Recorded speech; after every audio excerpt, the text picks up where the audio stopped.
welcome to another live lesson. So this week we're on to task 8. Already it's going so quick. So task 8 is to produce your own colour wheel. So until now we've eliminated colour completely, and I do think that's important when you're learning to draw and paint, because it takes away all of those details and all of those specifics on colour, so that you can really focus on shadows and highlights, which is what we've been doing all the way up until now. We've looked at still life, we've drawn portraits, for example, but again, completely eliminating colour. So we will come back to those, but to start, we need to develop our understanding of colour to then be able to paint successfully using all the different hues. So your task is to produce a colour wheel. Now you might think, well, I can just print one off, which you can. There are hundreds online that you can refer to. But I think it's important for you to understand how to use colour yourself and how to mix them as well. So producing your own colour wheel really does reinforce understanding of all of the different hues that you will be using when you are painting.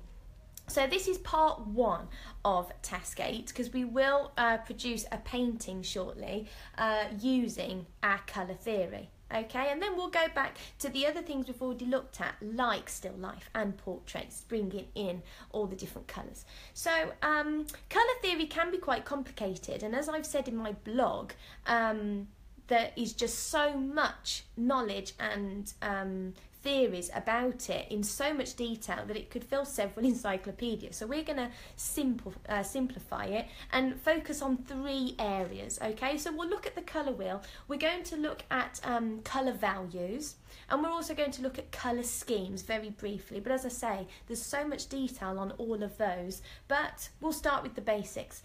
Now, I'm sure you've seen a colour wheel before, because when we were at school we always made one, didn't we? So you probably are very familiar with this, but we'll start at the basics and build it from it, and then you'll have a full understanding of all the colours and what the colour wheel actually is. So the colour wheel was developed by Sir Isaac Newton, who took the colour spectrum and put it into a circle so that we could study, or he could study, how the colours, how the colour relationships work. Okay, so you can really, when you have your colour wheel, and we'll talk about this in a bit, see how you can get colour schemes from there, and how you can decide on colourways and what works and what won't work in your artwork. So the colour wheel is really fundamental for when you are putting colour into your work, also for when you're adding tone. So just like when we've been doing our graphite and charcoal drawings, this is obviously taking it to the next level, but you still want those tones, don't you? You still want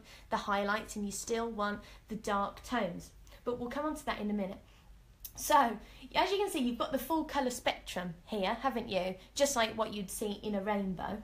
Now, to start with your colour wheel, obviously to draw a circle, nice and easy, draw around something round or use a compass, and you want to divide it into 12. Okay, so you can do that several ways. Obviously protractor every 30 degrees, you could create a 12-piece circle, or folding. So cut it out, fold it into quarters, and then the last fold would be into thirds, and then you will create your colour wheel. Okay, so I've done that. I've divided my circle into 12, and we've started with the simplest of colours, which you'll all be familiar with, which is the primary colours. So we've got the red, yellow and blue on our colour wheel, and you can see that it's every 3, so they're perfectly into thirds, into, there's a colour every third. So you miss 3, so you put a primary colour, you miss 3 sections, and then another primary colour, miss 3, another primary colour, miss 3. Okay, so they're even on your colour wheel, and that's how they first go on there. So a primary colour is obviously one that no 2 colours can make. Okay, so they're created from natural pigments. So you have to start with primary colours, but then every other colour can be created using these, with an exception, which we'll talk about in a minute. So you've got your primary colours. So the next ones, which you probably know, are your secondary colours. So secondary colours are an exact mix of 2 primary colours, and then that will go into the section right in the middle between your two primary colours. So I'll do that now just to show you. So I've mixed exactly the red and that yellow together to create my orange. So it's a mixture of those two primary colours, and I'm going to put it right in the middle of those two. And that creates a secondary colour, okay? So the other secondary colours are obviously green from mixing blue and yellow, and purple or violet from mixing blue with red. So they are your secondary colours. It doesn't really matter what paint you use. I'm using gouache, which is a bit of it's a medium that's a bit in between acrylics and watercolours really, but it creates really vivid colours, so that's why I've chosen gouache paint for this. So you get the idea. Now you might find some more intricate colour wheels to copy online. There's one on the blog, my blog, that you can copy. But you might find some more intricate ones to take it to the next level, and I'll explain shortly what makes those a bit more complex. But you might want to do a colour wheel that's a bit more detailed and complicated. So that's up to you. So I'd find one online and then copy it, but essentially you've got the primary, the secondary, and in a moment we'll do the tertiary colours. So right in the middle.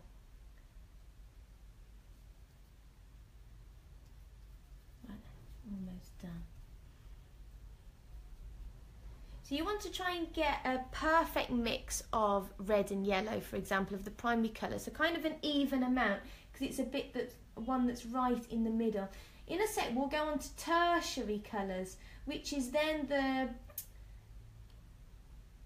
sections that are in between your primary and secondary. I'll leave it like that, you get the idea. So this one here, this section now, is going to be red mixed with orange, okay? So primary mixed with secondary, and you will get a tertiary colour.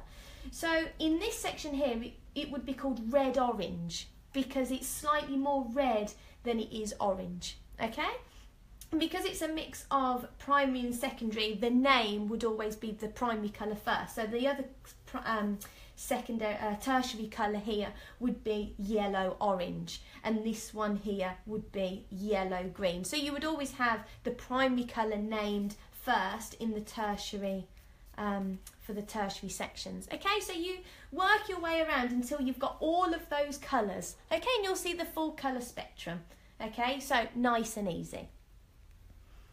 So primary, secondary, tertiary. So they're the 12 colours of a colour wheel.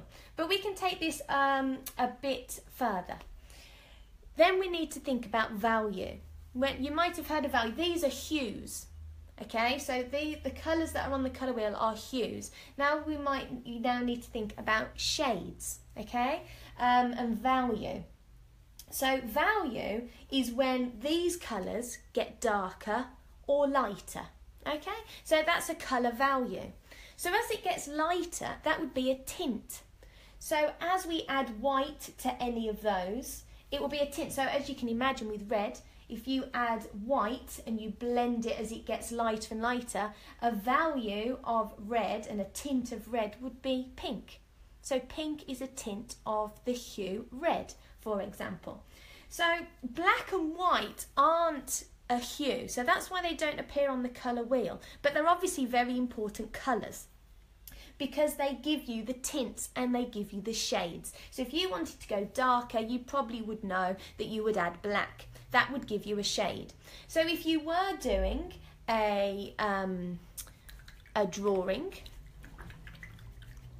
just like we've been doing with our tonal scales, you might use black and white for the shades and the highlights, shadows and the highlights, and you'd also be using the colour. So if I just showed you, so an obvious example, we've got yellow there, and if we add white, we're getting a tint of white, and you can keep going until that colour is so bright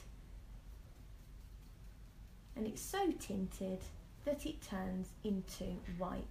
Okay, and the same the other way. So you've got yellow, and we want to go darker, so we can add black.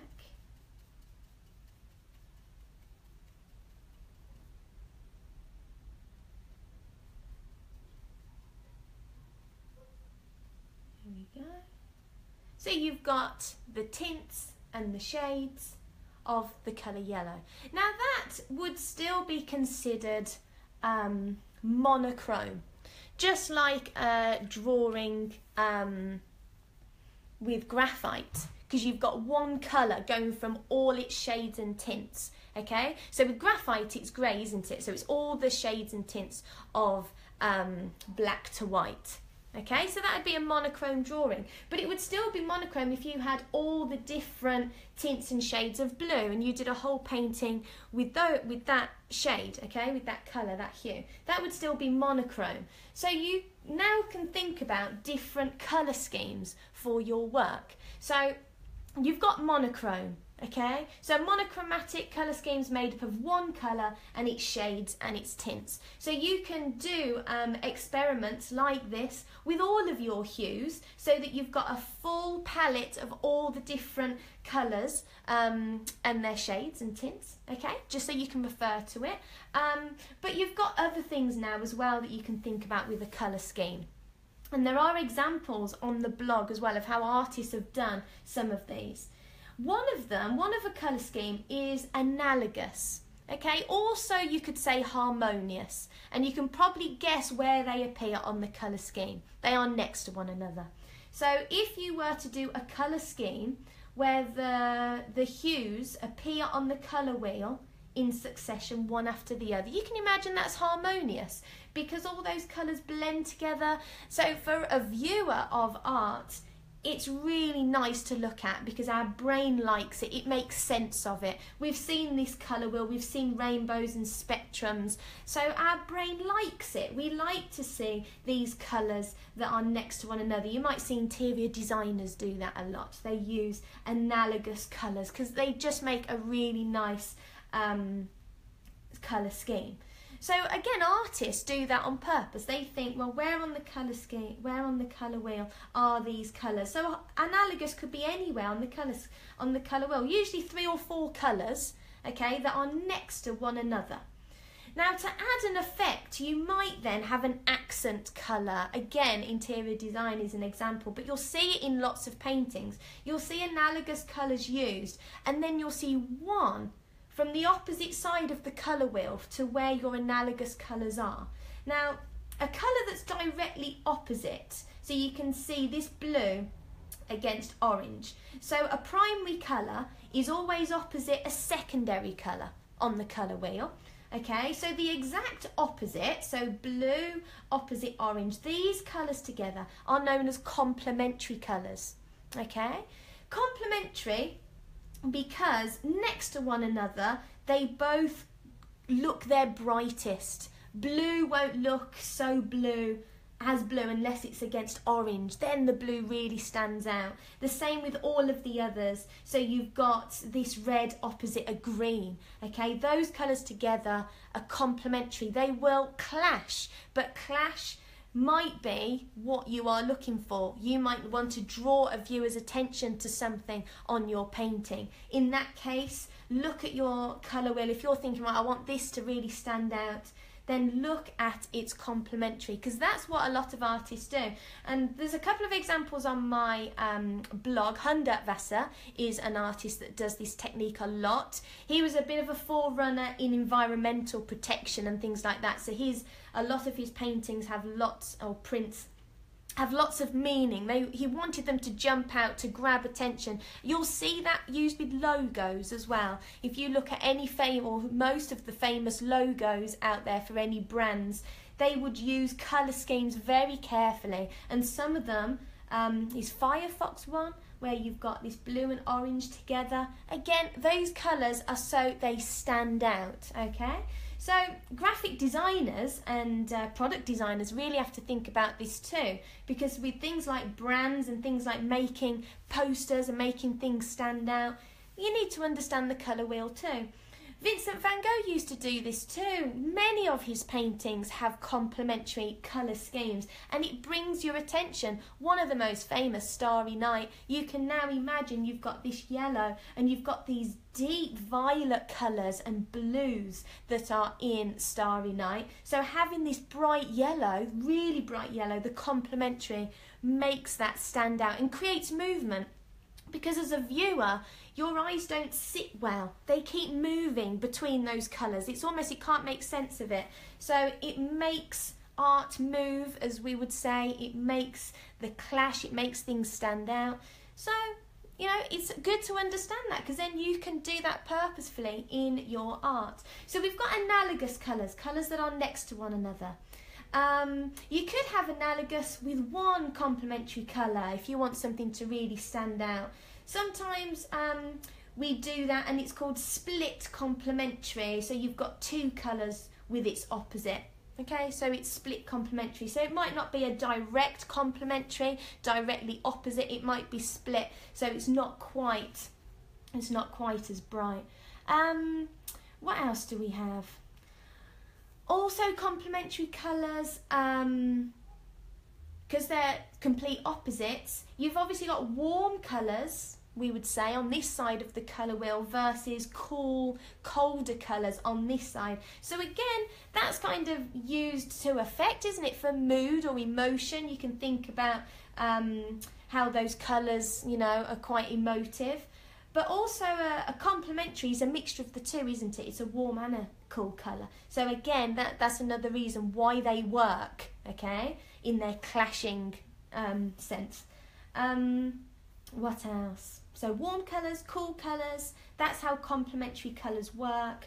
I would play around with getting tints and shades of each of your colours, just to practice mixing, to see the variation of colour you can get. We'll go on to some more complex ways of mixing colours next time, because there are many more ways, but this will start you off, okay?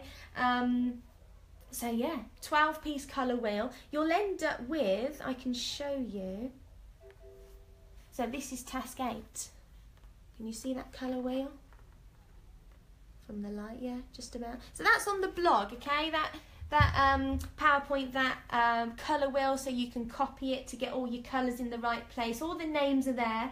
All the different colour schemes that I've mentioned, with a few more, are on there too. There are things like colour triads, where you pick a colour in the exact third, so like all the primary colours or like all the secondary. But you can go, you know, anywhere on there and pick the 3 that are exact in thirds. They're colour triads, so there's a bit of a mixture throughout the colour wheel, quite a clashing, you can imagine quite a bright colour scheme to choose. So understanding the colour wheel and understanding how colours work and colour schemes and what effect you want from your painting will help you when you are thinking of compositions. So when you are putting out a bowl of fruit, for example, ready to paint, you can think about colours. You can think about what colours are next to each other. You can think about the whole arrangement. Are you choosing fruits or vegetables that are all harmonious? Are you thinking in that way? Are you giving it a bowl that's its complementary colour to all the fruits that are inside? Or is the background a complementary colour? Or is the whole composition all the warm colours to get a really harmonious painting? So understanding the colour wheel, you can then put that into your compositions. And when you're doing more abstract art or impressionist art, you can use the colour wheel as well to give that impression that you are after. So we'll go on to do landscapes later on, but you can imagine you might not want to paint it in the exact colours you are seeing, because it's an impressionist painting. So when you look at artwork like that, and especially the technique pointillism paintings, where they don't blend their colours, they just put different colours together so that the viewer's eyes almost mix them together to create tints and shades and highlights and all of that. So some very technical painting techniques come out of full understanding of colour theory. Okay, so that's task 8. Task 8 is to do yourself a colour wheel, look at the basics of how the relationships work between each of the colours. And then that will be our basis to then go on and do a still life, which we'll do next week using your colour wheel, okay? And we'll try and get some value as well. We'll try and get some tints and shades in there too, because obviously we're now building on our knowledge from universal forms and what we understand about light hitting these forms and shapes to create the shadows. But now we're going to start to add colour. So colour wheel, task 8, part 1. Okay, see how you get on with it. Nice and simple, really. It's just all the theory that goes with it. It will really expand on your knowledge of, when you actually start painting some more. Okay, and you're introducing colour, you can really think about what colours work well together. So have fun with that and see you next time. Thanks for watching. Bye.